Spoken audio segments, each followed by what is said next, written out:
ಕುಲದಲ್ಲಿ ಕೀಳ್ಯಾವುದೋ ಸಿನಿಮಾ ಬಿಡುಗಡೆ ಮುನ್ನವೇ ನಟ ಮಡೇನೂರ್ ಮನು ಜೈಲು ಸೇರಿದ್ರು. ಜೊತೆಗೆ ಒಂದು ಆಡಿಯೋ ಕೂಡ ಮಡೇನೂರು ಮನು ಅವರದ್ದು ವೈರಲ್ ಆಗಿತ್ತು. ಇದರಲ್ಲಿ 3 ನಟರ ಕುರಿತಾಗಿ ಆಕ್ಷೇಪಾರ್ಹ ಹೇಳಿಕೆಯನ್ನ ಕೊಟ್ಟಿದ್ರು. ಇದಕ್ಕೆ ಸಂಬಂಧಪಟ್ಟ ಹಾಗೆ ಕೊನೆಗೂ ನಟ ಶಿವಣ್ಣರನ್ನ ಮಡೇನೂರು ಮನು ಕ್ಷಮೆ ಕೇಳಿದ್ದಾರೆ. ಶೂಟಿಂಗ್ ಸ್ಪಾಟ್ಗೆ ಹೋಗಿ ಕ್ಷಮೆ ಕೇಳಿ ತಪ್ಪಾಯಿತು ಅಂತ ಮಡೇನೂರು ಮನು ಶಿವಣ್ಣ ಅವರ ಹತ್ರ ಕ್ಷಮೆ ಕೇಳಿರೋದು.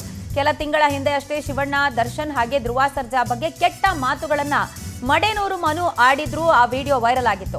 ಇದೀಗ ಯುವತಿ ಅತ್ಯಾಚಾರ ಕೇಸ್ನಲ್ಲಿ ಜೈಲು ಸೇರಿ ಹೊರ ಬಂದಿರುವಂತಹ ಮಡೇನೂರು ಮನು ಶಿವರಾಜ್ ಕುಮಾರ್ ಅವರನ್ನ ಭೇಟಿಯಾಗಿ ಕ್ಷಮೆ ಕೇಳಿದ್ದಾರೆ ಅನ್ನುವಂಥದ್ದು ಗೊತ್ತಾಗ್ತಾ ಇದೆ.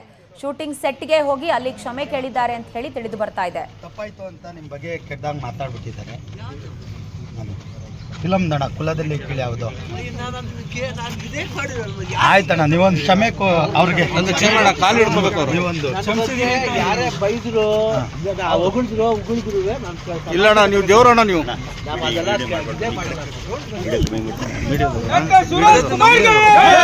ಮಾಡಬೇಡಿ.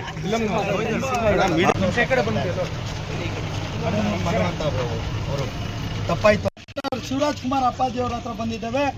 ನಾವೆಲ್ಲ ಡಾಕ್ಟರ್ ರಾಜ್ಕುಮಾರ್ ಅಪ್ಪಾಜಿ ಅವರ ಅಭಿಮಾನಿಗಳು. ಅಂದರೆ ಅವ್ರನ್ನ ನೋಡಿಕೊಂಡು ಕನ್ನಡ ಚಳುವಳಿಗಳನ್ನ ನೋಡ್ಕೊಂಡು ಬಂದಂಥವ್ರು. ಇವತ್ತು ಮಡೇನೂರು ಮನೋರು ಒಂದು ಕೆಟ್ಟ ರೀತಿಯಲ್ಲಿ ಮಾತಾಡಿದ್ರು. ಅವ್ರಿಗೆ ನಾವು ಬುದ್ಧಿವಾದ ಹೇಳಿ ಈ ರೀತಿ ಮಾತಾಡಬಾರ್ದು. ಯಾಕಂದರೆ ಶಿವರಾಜ್ ಕುಮಾರ್ ಅಪ್ಪಾಜಿ ಅವ್ರು ನಿಜವಾಗ್ಲೂ ನಾನು ಹೇಳ್ಬೇಕಂದ್ರೆ ಭಾಳಷ್ಟು ಈ ನಾಡಿಗೆ ಕೊಟ್ಟಂಥ ಅವ್ರ ಕುಟುಂಬ, ರಾಜ್ಕುಮಾರ್ ಅವ್ರ ಕುಟುಂಬ ಕೊಟ್ಟಂಥ ಕೊಡುಗೆ ಯಾರೂ ಕೊಟ್ಟಿಲ್ಲ. ಈ ನಾಡಿಗೆ ಏನಾದರೂ ಕನ್ನಡ ಉಳಿದಿದೆ ಅಂದರೆ ಅದು ಡಾಕ್ಟರ್ ರಾಜ್ಕುಮಾರ್ ಅಪ್ಪಾಜಿ ಅವರ ಒಂದು ಕೊಡುಗೆ.